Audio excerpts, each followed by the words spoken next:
It is April 5th in East Tennessee. Our frost date is April 16th, but it's actually going to be 87 degrees today, so pretty toasty.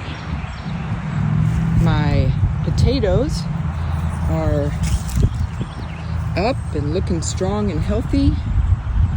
I think my lavender, I still need to trim it, but at the base of it you can see it's got plenty of green, so it's coming back after the winter. I've got garlic going on back here. In this bed I've got another lavender in the back, and I've got some broccoli. It's midday, so everything's looking a little wilty because it's so hot for these cold weather crops. But I've got broccoli back there, and I've got baby choy right in here, and it's got nice big leaves, but as you can see, because it's been so warm, we already have some insect damage going on.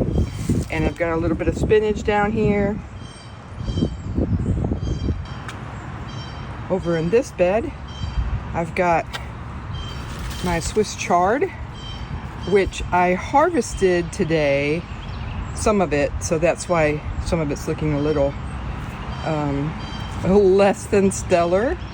I harvested earlier today when it was cooler, and this is the mama bok choy, not the baby. It's got some huge leaves, as you can see, and I did harvest some of them, but I still got quite a few. Got my onions going back there, my blue kale going here. I've got one lacinato kale, it's the front one. All the rest of my lacinato kales I lost because they don't like cold as much as the other kales. I've got all different varieties of lettuce going on here. In the buckets are the strawberries, so when you see one of those. And then over here I've got some more spinach. Again, I've harvested some of that. I moved my sugar snap peas and my regular peas out here because they were getting too hot over here in the high tunnel. So I moved them out here, and I'm going to run some strings from the support that they can climb up. Got some in the soil, some in these grow bags, and I've got some more kale tucked in behind the grow bags back in the back there, which I also harvested some of. I've got some more potatoes here and a little bit of kale here. These are two lacinato kales that actually survived. I've got some lettuce here, some more onions. These are cauliflower. And then back here, the taller ones back here are broccoli. Over here I've got my herbs, which I still have not transplanted. I've got some more strawberry plants. And over here I've got some lettuce, some spinach, some radishes. And down here, this is the radishes, and these little guys down here are beets. And then I've got some arugula here at the end. And then in the high tunnel, I have a variety of different kinds of tomatoes, which I need to install their support pretty soon, because they're starting to get blown over, as you can see. Over here, I've got a variety of peppers, all sweet peppers so far. I've got a fig back here. It's just starting to come back out. And my dwarf peach trees flowered like crazy, and now they're putting out their leaves. planted some snacking cucumbers along this trellis. I've got some more peppers back in there, and another type of tomato here. This one is a patio tomato, so it shouldn't get very high, and that support that it has should be plenty. And then here along the front of my cucumbers, I've planted a row of nasturtium. It hasn't come up yet because I just planted it this morning, but it will help keep the squash beetles off of my cucumbers, I'm hoping. And then I've got another kind of tomato right here.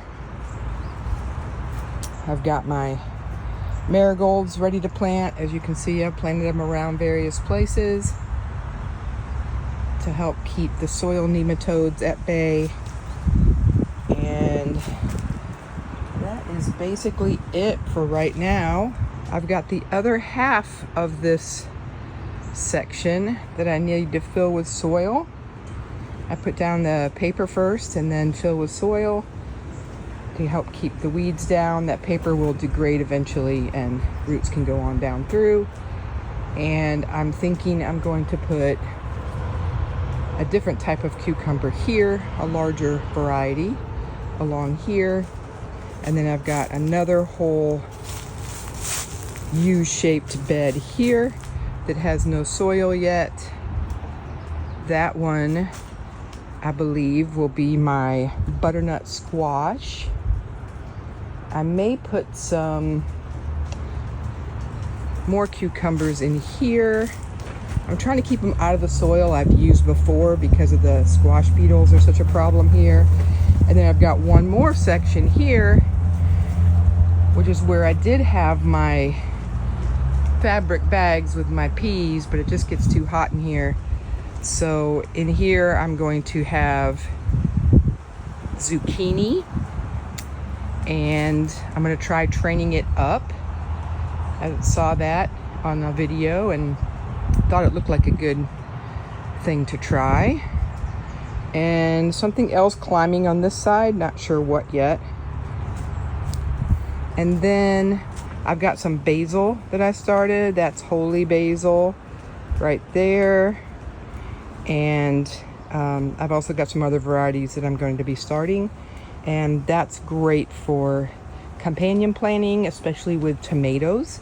So I will probably work on that. And then my last, well, no, it's never the last plan, but another plan that I have, I need to work on my irrigation because running the drip hose down the middle of this under the cloth just did not work. So I'm gonna have to, I'm still watering by hand, and I'm gonna have to work on that.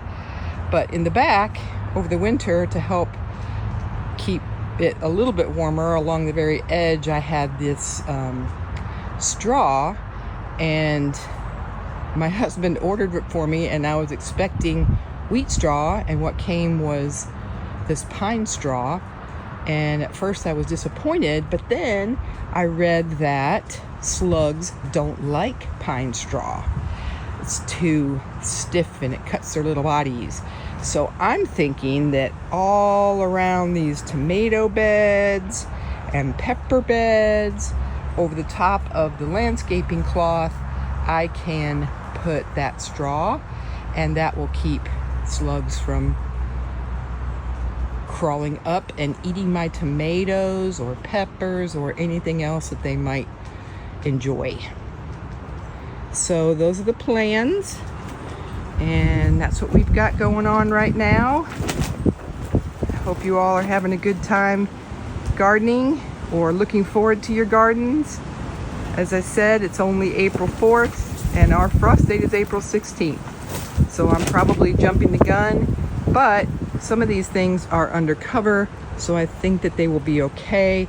And if I need to, I have other covers so they can be double covered with these little